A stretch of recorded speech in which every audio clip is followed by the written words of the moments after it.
Hello everyone. In this lecture we are going to discuss about the Maxwell reciprocal theorem. Last lecture में भी मैंने आपको introduction दिया था कि बेसिकली जो रेसिप्रोकल थ्योरम्स होती हैं वो दो जो रेसिप्रोकल थ्योरम है, एक मैक्सवेल है और एक बैटिज लॉ है, वो बेसिकली किस काम में यूज में लिए जाते हैं, किस तरीके से हम उनको यूज करके डिफ्लेक्शंस निकाल सकते हैं। तो एक ब्रीफ इंट्रोडक्शन वहां पे हमने किया। यहाँ पे हम लोग जो बात कर रहे हैं, अब हम डिटेल में बात करने जा रहे हैं मैक्सवेल थ्योरम की, कि बेसिकली मैक्सवेल थ्योरम जो बोलता है उसने क्या बोला है और उस चीज को हम कैसे प्रूव कर सकते हैं या कैसे हम उसको रिप्रेजेंट कर सकते हैं, राइट। तो मैक्सवेल थ्योरम समझाने से पहले मैं आपको ये क्लियर कर दूं कि ये थ्योरम जो बनी हुई है वो किसके लिए बनी हुई है, डिफ्लेक्शन निकालने के लिए या डिफॉर्मेशन निकालने, कि किसी भी पॉइंट पे लोड लग रहा है, किसी बीम पे लोड लग रहा है, तो उसकी वजह से उस पर जो डिफ्लेक्शन आएगा उसको हम कैसे मेजर कर सकते हैं। तो हम ये बीम के ऊपर भी कर सकते हैं, ये हम किसी ट्रस के ऊपर भी कर सकते हैं, या हम रोटेशन के फॉर्म में भी कर सकते हैं कि अगर मैं कोई मूवमेंट लगा दूं तो उसके वजह से जो रोटेशन उसमें डेवलप होंगे तो बेसिकली वो भी एक डिफॉर्मेशन।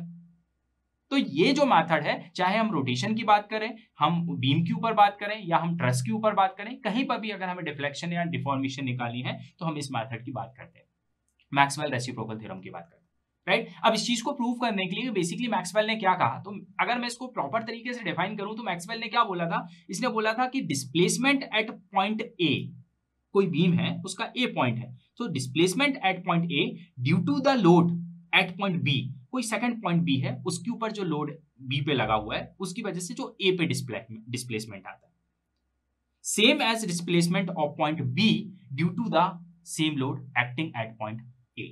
और ये जो डिस्प्लेसमेंट होते हैं वो एक दूसरे के क्या होते हैं, बराबर।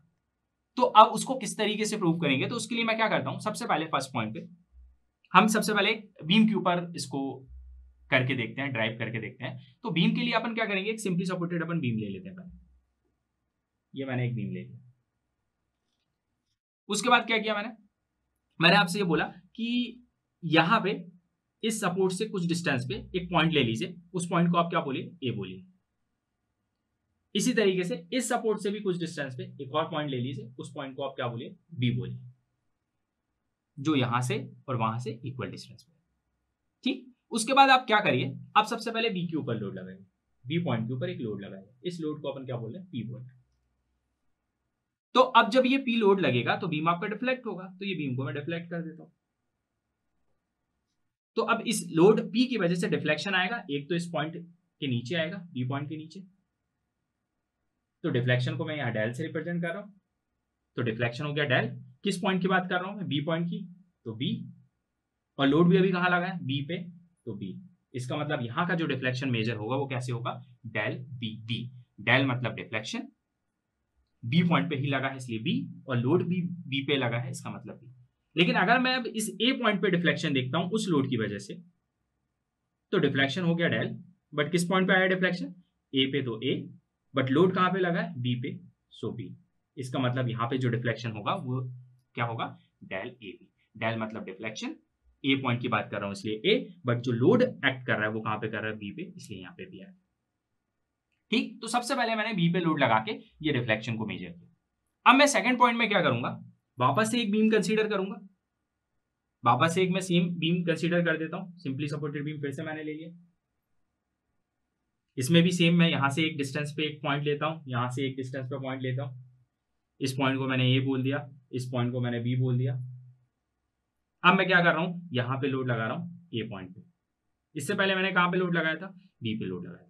तो अब मैं ए पे लोड लगा रहा हूं, इसकी वजह से डिफ्लेक्शन अगर मैं मेजर करूं तो वापस से मेरा बीम डिफ्लेक्ट होगा, डिफ्लेक्ट होगा तो एक डिफ्लेक्शन यहां पे आएगा, वो डिफ्लेक्शन क्या होगा, डेल, किस पॉइंट पे, ए पॉइंट पे, और लोड भी कहां लगा है, ए पॉइंट पे, तो ये डिफ्लेक्शन क्या होगा, डेल ए।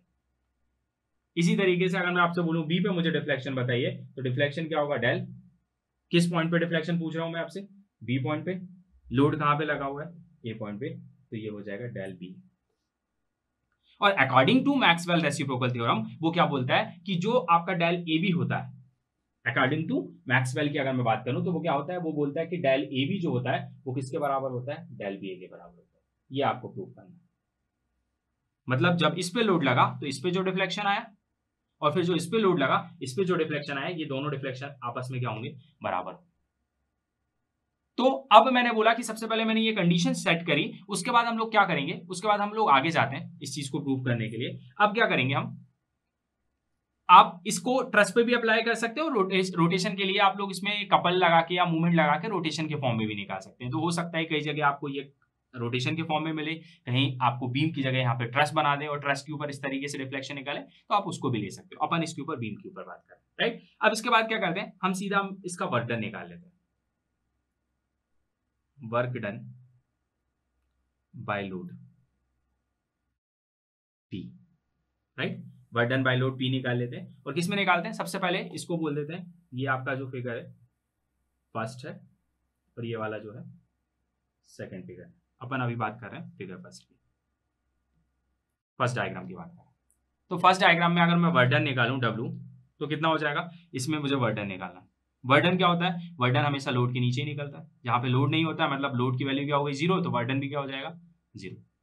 तो इसका मतलब वर्क डन कहाँ निकलेगा, लोड के नीचे। लोड कहाँ लगा है, बी पॉइंट पे। इसका मतलब वर्क डन कहाँ निकलेगा, बी पॉइंट पे। तो यहाँ पे लोड कितना है, P। इसका मतलब वर्क डन क्या होता है, लोड, और उसी के नीचे जब वर्क डन निकालता हूँ तो वर्क डन क्या बोलता हूँ मैं, हाफ होता है। जिस पॉइंट पे लोड लगा तो उस लोड को ले लो P, और उसके नीचे डिफ्लेक्शन जो आया तो कितना आया, डेल BV। इसका मतलब ये वर्क डन क्या हो जाएगा यहाँ पे, half into P into del BV के बराबर। इसे कंडीशन फर्स्ट बोल दी। इसी तरीके से अब फिर से मैं वर्क डन निकालता हूं, work done by load P। But अब मैं किसकी बात कर रहा हूं, फिगर नंबर 2 में बात कर रहा हूं। तो इसमें अगर मैं वर्क डन निकालूं तो वर्क डन क्या हो जाएगा, W equal half into load P। P यहां पे लगा है, इसका मतलब डिफ्लेक्शन कौन सा लेंगे, डेल A के बराबर। ये कंडीशन 2 हो जाएगी। तो सबसे पहले मैंने एक सिंगल डायग्राम लिया, बी पे लोड लगा के दोनों तरफ डिफ्लेक्शन देख लिया। दूसरा डायग्राम लिया, ए पे लोड लगा के दोनों तरफ का डिफ्लेक्शन देख लिया। और मैक्सवेल के अकॉर्डिंग क्या होता है, ये वाला डिफ्लेक्शन और ये वाला डिफ्लेक्शन बराबर होता है। इस चीज को हमें प्रूव करना है। फिर मैंने क्या बोला, मैंने बोला आप एक काम करो, आप वर्क डन निकाल लो। तो वर्क डन क्या होता है, हमेशा लोड के नीचे आता है। तो एक यहाँ लोड लग रहा था तो इसके नीचे वर्क डन निकलेगा। वर्क डन क्या होता है वो लास्ट लेक्चर्स में आपको बता चुका था। तो मैंने बताया था कि लोड के नीचे जब निकालते हैं तो क्या हो जाता है, हाफ इंटू लोड इंटू उसके नीचे का डिफ्लेक्शन। इसी तरीके से इसमें भी निकल गया, हाफ इंटू लोड इंटू उसके नीचे का डिफ्लेक्शन। तो यहाँ वर्क डन। अब मैं क्या करता हूँ, कॉम्बिनेशन की बात करता हूँ। अब इसका मतलब, कॉम्बिनेशन का मतलब कि एक लोड ऑलरेडी इस पे लगा हुआ है, अब इसके ऊपर दूसरा लोड भी लगा देता हूँ, उसकी वजह से क्या डिफ्लेक्शन होगा। तो अब इसमें हम लोग क्या करेंगे, लोड जो P है, load P is first at B and then at A point.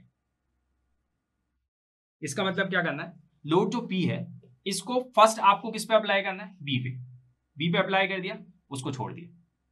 उसके बाद क्या करना है, फिर आपको A पॉइंट पे आना है और फिर उसके ऊपर A के ऊपर भी इसको ग्रेजुअली अप्लाई करना है। तो उस कंडीशन में आपका वर्क डन क्या होगा। तो उस वर्क डन को निकालने के लिए पहले मैं इसका छोटा सा डायग्राम आपको बता देता हूं। वापस से मैंने ये बीम बनाया, ये A पॉइंट है, ये B पॉइंट हो जाएगा आपका। सबसे पहले मैंने यहाँ B पे लोड लगा दिया। पहले मैं क्या कर रहा हूँ, load P is first at B, मैंने B पे लगा दिया। ये B पॉइंट है, ये A पॉइंट। तो इसकी वजह से बीम आपका डिफ्लेक्ट होगा, ये कुछ डिफ्लेक्ट हो गया, राइट। अब मैं ये बोल रहा हूँ कि जैसे ये पूरा बीम पे लोड लग गया और ये बीम डिफ्लेक्ट हो चुका है, अब इसके बाद आपको क्या करना है, A पॉइंट पे लोड लगाना है। तो अब A पे जब लोड लगाओगे फिर ये कुछ डिफ्लेक्ट होगा। तो मान लीजिए ये इसकी वजह से फिर डिफ्लेक्ट हुआ, ये कुछ डिफ्लेक्ट हुआ।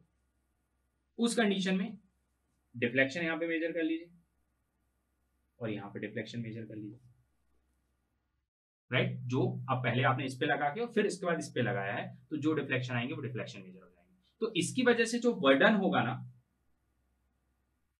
वर्क डन W, किसकी वजह से, इसकी वजह से। मैं सिंगल सिंगल लोड की बात कर रहा था, अब मैं कंबाइंड लोड की बात कर रहा हूं। मैंने B पे लगा के उसको पूरा कंप्लीट किया, उसके बाद फिर मैंने ग्रेजुअली A पे लगाया। तो इसके वजह से अगर मैं वर्क डन निकालता हूं इस डायग्राम की वजह से, और ये डायग्राम कौन सा है, फिगर नंबर 3 की अगर मैं बात करूं, इसकी वजह से अगर मैं वर्क डन निकालता हूं तो ये वर्क डन कितना हो जाएगा, W equal 1/2 P del A plus 1/2 P del BB। सबसे पहले इसके ऊपर देख लेते हैं, ये लोड लगा है तो इसकी वजह से ग्रेजुअली इंक्रीज होगा, तो उसकी वजह से वर्क डन आएगा। तो वर्क डन हाफ P, तो P उसके नीचे डिफ्लेक्शन आएगा डेल ए, क्योंकि ए पे लोड है और ए का डिफ्लेक्शन, प्लस इसके लिए 1/2 पी लोड पी इंटू इसके नीचे जो डिफ्लेक्शन आएगा वो क्या आएगा, डेल बी भी आएगा, जो इसकी वजह से पहले आया तो वो ले लिया, और प्लस एक और डिफ्लेक्शन आएगा इसमें पी इंटू डेल बी ए के बराबर, डेल बी ए के बराबर, और वो डेल बी ए क्या है, जो यहाँ पे आएगा, ये यहाँ पे निकला था ये वाला, ये डेल बी ए यहाँ पे, और ये किसकी वजह से आएगा, डेल बी ए, ये किसकी वजह से आएगा, सबसे पहले आपने बी लगाया, बीम डिफ्लेक्ट हो गया, उसकी वजह से यहाँ जो डिफ्लेक्शन आया डेल बी भी आ गया, फिर आपने यहाँ लोड लगाया, फिर बीम डिफ्लेक्ट हुआ, उसकी वजह से यहाँ जो मेजर आपने किया वो डेल ए कर लिया, जब ये लोड लगाया तो बीम और भी डिफ्लेक्ट हुआ होगा, तो इसके नीचे भी जो डिफ्लेक्शन आता है वो डिफ्लेक्शन को हम क्या लेते हैं, लोड पी इंटू किसके नीचे, बी के नीचे, तो डेल बी, और किस पे लोड लगा, ए की वजह से लोड के लिए, तो यहाँ पे हाफ नहीं मैंने लिया, यहाँ पे हाफ नहीं आया,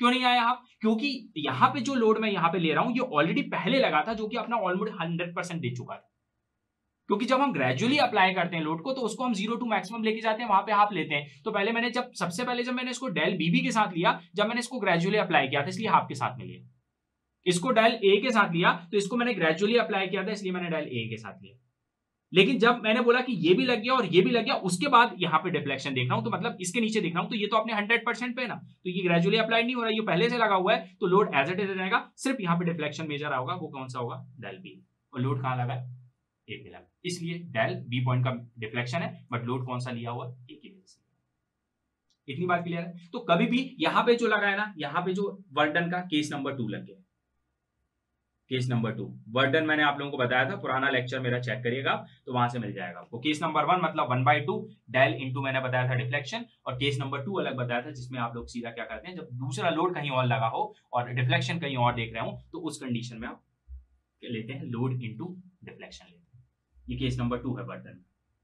अब इसी तरीके से अब ये जो कंडीशन आपकी बनेगी इसको आप बोल देते हैं third condition.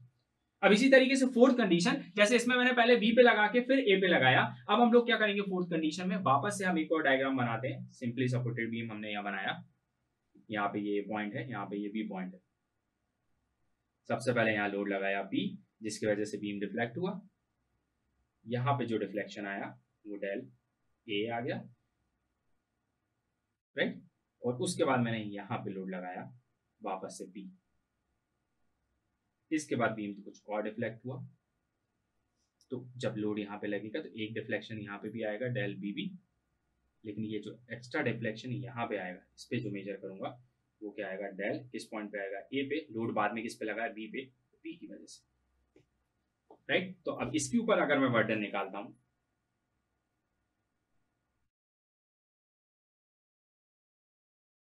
Work done by load, तो यहाँ का वर्क डन कितना हो जाएगा, हाफ इंटू, सबसे पहले मैंने लोड यहाँ पे कहाँ लगाया था, ए पे, तो half into P into del A, plus फिर मैंने बी पे लगाया तो half into load into del B B, उसके बाद फिर मैंने इसकी वजह से इस पे जो डिफ्लेक्शन देखा, तो अब मैं लोड यहाँ लगा रहा हूँ बट डिफ्लेक्शन यहाँ पे देख रहा हूँ, मतलब केस नंबर 2 वर्क डन का, इसका मतलब सीधा load into del A B, right. अब ये जो हो गई इक्वेशन नंबर ये 4th हो गई।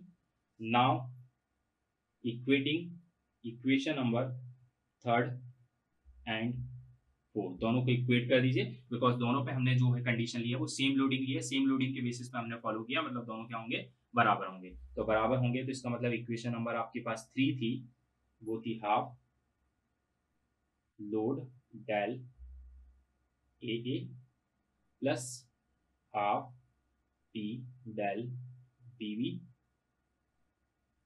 Plus load del B A equal होगा 4th कंडीशन के 1/2 P del A A plus 1/2 P del B B और plus P del A B. अब ये और ये सेम है, कैंसिल आउट हो जाएगा, ये और ये सेम है, ये भी कैंसिल आउट हो जाएगा, और ये P से ये P भी कैंसिल आउट हो जाएगा, तो यहाँ पे क्या बचेगा, del B A equal del A B. और यही तो हमें प्रूव करना था, यहाँ पे मैंने ये बोला था आपकी ये इसके बराबर होता है, और यही चीज़ हमें प्रूव करनी थी, वो चीज़ हमने प्रूव कर दी।